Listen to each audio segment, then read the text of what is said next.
Hello दोस्तों, पिछली video हमने हमारी पृथ्वी अक्ष और ध्रुव विषुवत रेखा भूमध्य रेखा पृथ्वी के बीच के विषय में कुछ आंकड़े देखे थे। अब हम सूर्य के बारे में जानेंगे।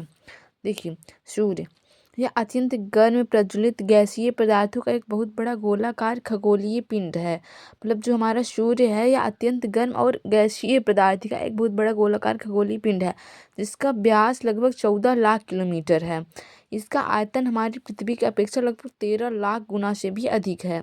यह एक मध्यम आयु का सितारा है जिसकी आयु 4600 करोड़ वर्ष अनुमानित की गई है। इसके पृथ्वी से दूरी लगभग 15 करोड़ किलोमीटर है। इसके प्रकाश को हम तक पहुंचने के लिए लगभग 8 मिनट लगते हैं, जबकि प्रकाश 1 सेकंड में लगभग 3 लाख किलोमीटर की दूरी तय करता है। यह अपनी धुरी पर 25 दिन 9 घंटे और 7 मिनट में एक बार परिक्रमण करता है। यह हमारी पृथ्वी को प्रकाश और गर्मी, शक्ति तथा जीवन प्रदान करता है। समस्त जीवधारियों के प्राथमिक भोजन के लिए होने वाली प्रकाश संश्लेषण की प्रक्रिया सूर्य के बिना असंभव है। मतलब जीवधारियों में जो प्रकाश संश्लेषण की क्रिया होती है, वो अगर सूर्य का प्रकाश नहीं मिलेगा तो वो सब असंभव हो जाएगा, सब मृत हो जाएंगे। इसके बाद आते हैं तारे और नक्षत्र, अंतरिक्ष। रात को आकाश में असंख्य तारे अथवा नक्षत्र दिखाई देते हैं। ये वास्तव में बड़े बड़े सूर्य हैं। इनमें तो कई हमारे सूर्य से भी कई गुना बड़े हैं। मतलब ये जो तारे और इतना बड़ा अंतरिक्ष दिखाई देता है, वो जो छोटे छोटे तारे दिखाई देते हैं, वो हमारे सूर्य से भी कई गुना बड़े हैं। इनके अपने सौर मंडल है, परंतु वे सब हमसे बहुत दूर हैं। इनके अपने सौर मंडल है, मतलब जैसे हमारे सूर्य के 8-9 ग्रह हैं जो कि सूर्य के चारों तरफ घूमते हैं, ऐसे ही जो ये छोटे छोटे तारे दिखाई देते हैं वो सूर्य से बड़े हैं, और इनके भी अपने सौर मंडल है, और इनके भी अपने ग्रह हैं, और इनके भी अपने उपग्रह हैं, परंतु वे सब हमसे बहुत दूर हैं। दूरी का अनुमान हम इस बात से लगा सकते हैं कि इनमें जो जो नक्षत्र सबसे अधिक हमारे समीप है, उसका प्रकाश हम तक 4 वर्ष में पहुंच पाता है। जो सबसे समीप हमारे सौर मंडल या सूर्य दूसरा है, तो उसका प्रकाश आने के लिए 4 वर्ष लग जाता है हमारी पृथ्वी पर। प्रकाश की गति जबकि 3 लाख किलोमीटर प्रति सेकंड है।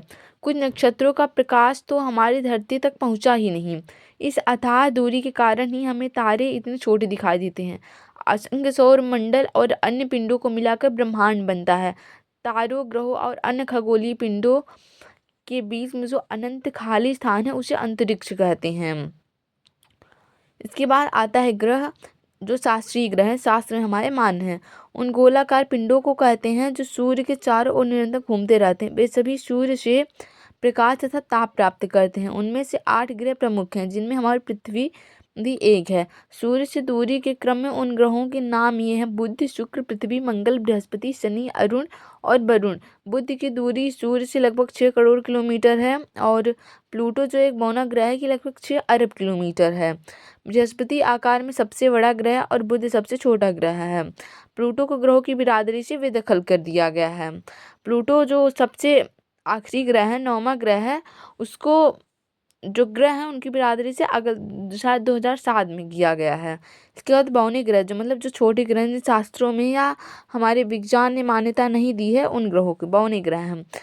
हमारे अब तक ज्ञात सौर मंडल से बाहर अन्यंत्र कुछ और भी छोटे पिंड ज्ञात हैं जो हमारे सूर्य की परिक्रमा करते हैं, परंतु नई ग्रह की परिभाषा के अनुसार सूर्य की परिक्रमा के अतिरिक्त उनका द्रव्यमान भी इतना होना चाहिए कि वे अपना आकार लगभग गोलाकार रख सकें, और साथ ही उनकी कक्षा अपने पड़ोसी के मार्ग को न काटे। यह परिभाषा प्लूटो पर खरी नहीं उतरती, इसलिए उसे अन्य खोजे गए नए छोटे व अनियमित आकार के दूरस्थ बाहरी पिंडों के साथ बौने ग्रह की श्रेणी में रखा गया है। इस श्रेणी में प्लूटो के साथ सेरस तथा यूबी 313 नाम बौने पिंड भी हैं।